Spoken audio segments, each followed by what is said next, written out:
Olá, queridos, juntos mais uma vez para mais um estudo da lição. E a lição de hoje tem como título O Filho da Promessa. Porém, antes de avançarmos, convido você a orar comigo. Feche os olhos e falemos com Deus. Senhor, ilumina nossa mente em nome do Senhor Jesus. Amém.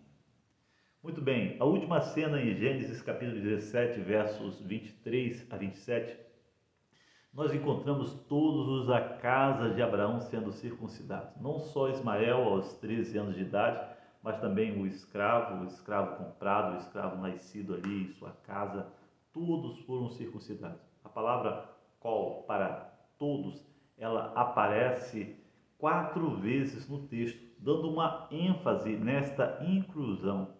Exatamente. É nesse contexto de inclusão que Deus aparece a Abraão para anunciar o nascimento de Isaac.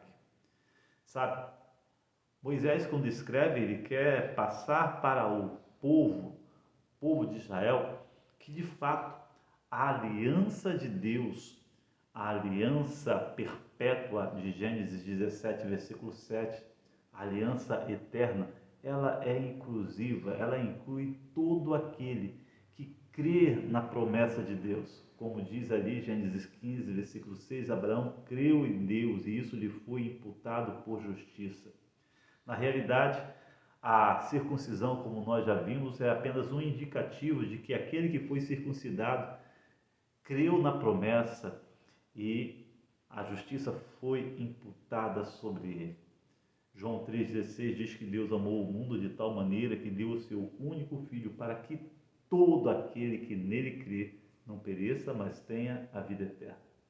Louvado seja Deus, porque todas as pessoas podem ser herdeiros da promessa pela fé.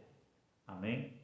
Bom, é interessante que quando nós chegamos no capítulo 18, dos versos 1 a 15, encontramos um episódio bastante interessante. Abraão está ali à porta da sua tenda na hora mais quente do dia e de repente surge diante de seus olhos 3 viajantes, 3 estrangeiros, e ele mesmo, diante daquele calor, ele sai correndo, corre até aqueles estrangeiros, e mesmo com 99 anos de idade, ele usa o termo Adonai para se dirigir a um deles, termo que nós encontramos na Bíblia sendo direcionado a Deus, que significa meu Senhor.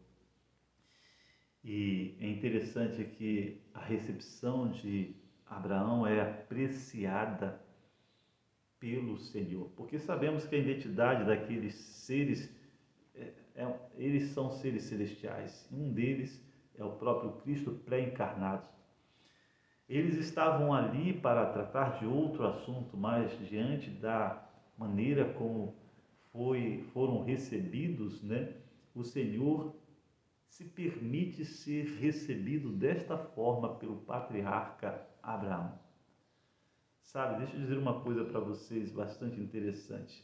Temos muito a aprender com o comportamento de Abraão. Nós vemos ali que Abraão, ele pega, ele recebe, ele acolhe ali aqueles estrangeiros, ele se coloca ao lado deles, atento, ele então mobiliza toda a família, a esposa, os da sua casa, para preparar uma refeição, uma comida para eles. Ele fica ali atento de forma reverente. Não é à toa que lá em Hebreus capítulo 13, versículo 2, Abraão se torna um modelo de hospitalidade. Interessante ali que no versículo 2 do capítulo 13 de Hebreus, dá a ideia de que Abraão não sabia de fato quem eram os estrangeiros que estavam ali. Eu vejo ali Cristo olhando a atitude de Abraão, os anjos também, e tomados de admiração, porque um pecador, onde possui uma natureza falha, pecaminosa, uma natureza egoísta, agindo como um verdadeiro cidadão dos céus, pois ele demonstrou uma atitude realmente digna de um cidadão dos céus, alguém que vive na presença de Deus e o adora com tudo que tem, com tudo que é, com devoção, com respeito. Isso é o que Deus espera ver em todos nós. Por isso que em Hebreus capítulo 13, versículo 2, ele é um modelo de hospitalidade. E Deus espera que nós sejamos hospitaleiros.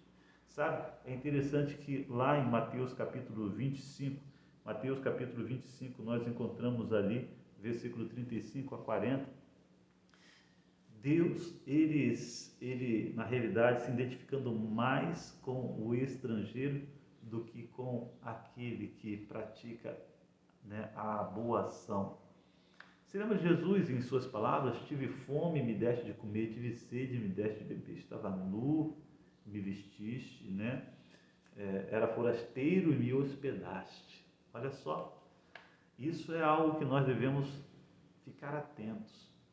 Porque quando nós fazemos algo de bom ao nosso semelhante, aquele que está necessitado, quando tratamos uma pessoa bem, nós estamos tratando o Senhor bem. Nós devemos ter sempre em mente que devemos fazer ao nosso semelhante como se estivéssemos fazendo ao próprio Deus. Imagina como seria bom se todos agissem dessa forma, não é verdade? O mundo seria realmente um pedaço do céu. Foi isso que Cristo viu aqui com seus anjos quando visitou Abraão. A tenda de Abraão, Cristo se sentiu como se estivesse no pedacinho do céu. Que coisa tremenda! O seu lar, a sua casa pode ser também um pedacinho do céu, se nós vivermos como Abraão viveu.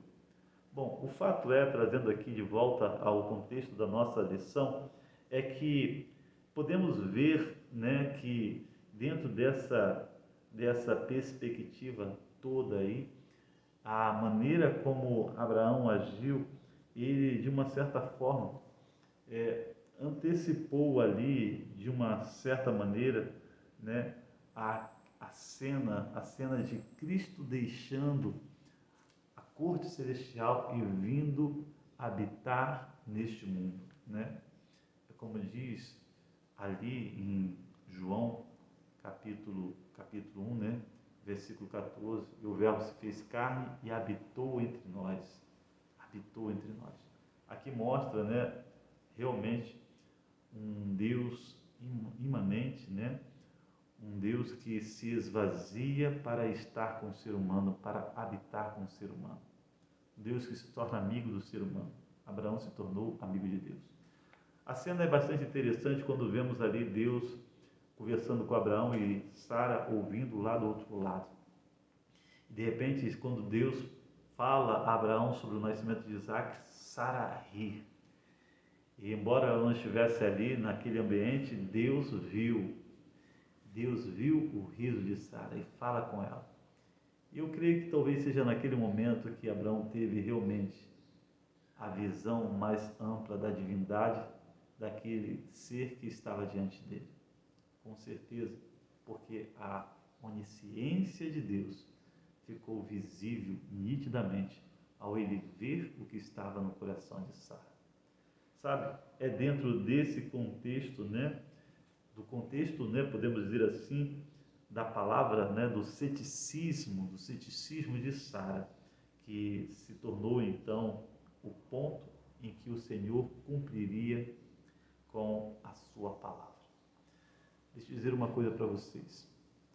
Independente de você crer ou não, Deus sempre irá cumprir com a sua palavra, com a promessa de Deus. A promessa de Deus irá se cumprir, independente do ceticismo das pessoas ou não. Por exemplo, muitas pessoas, certamente na época do nascimento de Cristo, eram céticas quanto à vinda do Salvador, mas Jesus veio. Muitas pessoas foram céticas quanto à ressurreição de Cristo, mas Jesus ressuscitou. Muitas pessoas hoje são céticas quanto à volta do Senhor Jesus, mas Ele voltará, porque é a promessa de Deus. Que Deus te abençoe, que você sempre creia nas promessas do Senhor. Um forte abraço, até a próxima.